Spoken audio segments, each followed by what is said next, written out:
should we try to reduce the national debt? Democrats, Republicans, and the media seem to generally agree that debt reduction should be a priority, which is understandable given that our national debt is now more than $34 trillion. But I'm going to take a controversial stance here and say, no, we should not try to reduce the national debt. But let's back up. What is national debt and where did it come from? Each fiscal year, the country generally spends more money than it gets. In other words, spending exceeds revenue. This creates a deficit, and national debt refers to the money that the country borrows in order to cover the deficit. According to the Treasury Department, it borrows by selling marketable securities such as treasury bonds, bills, notes, floating rate notes, and treasury inflation-protected securities. The United States has always held debt. In 1791, the country held $75 million in debt, largely due to the Revolutionary War. Oftentimes, political parties will blame one another for the size of our national debt, but the truth is, both parties spend more money than we have. Every president since Herbert Hoover has increased our national debt. One president who tried to reduce the national debt was Bill Clinton. According to an archived version of his administration's website, between 1998 and 2000, the publicly held debt was reduced by $363 billion, the largest three-year paydown in American history. Under Presidents Reagan and Bush, the debt held by the public quadrupled. Under the Clinton-Gore budget, we are on track to pay off the entire publicly held debt on a net basis by 2009, which of course didn't happen. So, how did Clinton do it? He increased revenue, lowered spending, and benefited from a great economy and a bipartisan deal. To increase revenue, he raised taxes on the wealthy by creating new marginal income tax brackets, eliminated the cap on Medicare taxes, increased taxes on Social Security, raised gasoline taxes by 4.3 cents per gallon, and raised the corporate tax. This was all part of the Tax Reform Act of 1993. The Balanced Budget Act of 1997 kept those changes but cut capital gains taxes and reduced spending on Medicare and Medicaid. Clinton also took advantage of increased stability at the end of the Cold War and reduced defense spending from 4.3% of GDP in 1993 to 2.9% by 2000. The budget surplus peaked in 2000 at $236 billion. But that was 20 years ago. Let's look at a more modern example of who is trying to reduce their national debt today: the United Kingdom. Reducing national debt is done by either reducing government spending or increasing revenue by raising taxes. Most of the time, debt reduction is attempted by utilizing both methods. These measures are called austerity. In 2010, when then Prime Minister David Cameron ushered in austerity measures to the United Kingdom, the platform was sold to voters as a temporary measure. But austerity in the UK continues to this day. Let's look at what austerity has done to the country. Austerity has led to 70% of police stations being closed. Conservative politicians allege that this has been done while maintaining overall strength, but the closures have led to an increase in violent crime around those closed stations. Austerity has also had a devastating effect on the nation's infrastructure. In September 2023, the week students were supposed to return to school, the UK government released a list of 147 schools whose buildings were at risk of collapsing. Rooms had to be cordoned off, and students were pushed into temporary safe spaces. Polling regarding the incident showed that while most people blamed the Conservative government, even more people blamed the local councils. Those who blamed the councils missed important context. Much of local government spending power comes from grants from the central government, which were cut by 31% between 2009-2010 and 2021-2022. The Localism Act of 2011 prevented local councils from raising council tax more than 2% per year without holding a referendum. This percentage has been increased since, but there are still limits. They've also shifted which areas are getting the grants. Lower income areas are receiving less money. The effects of these measures have devastated many cities' budgets. Birmingham's council even had to declare bankruptcy in September 2023.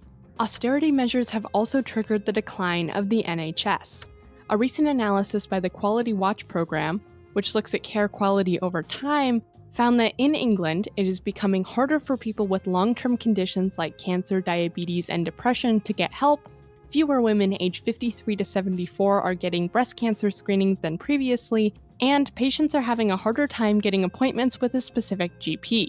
Additionally, only 6% of midwives think their maternity unit has enough staff to function properly. Beyond that, 1 in 10 patients face 12-hour waits at A&E.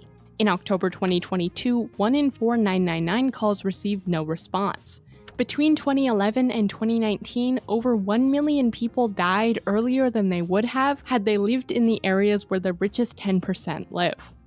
Maybe it's obvious, but not spending money adds up over time and leads to crumbling infrastructure. Due to austerity, Britain's economy never really recovered from the 2008 financial crisis. The country has experienced stagnant wage growth, with the average worker now being £14,000 per year worse off than if earnings had continued to rise at pre-crisis rates. The UK has a horrible housing market and an overall unproductive economy. Their government has not properly invested in their country, creating consequences that can only be described as devastating. It is unprecedented in modern times that a prosperous nation institutes such profound economic cuts, which then create such a precipitous decline in the standard of living that the life expectancy of the average citizen declines. Despite all of this, austerity hasn't even achieved the goal of debt reduction. Today, the UK's national debt is the highest it has been since 1961, at $3.47 trillion, which is 99.8% of GDP. The example of the UK is not an outlier.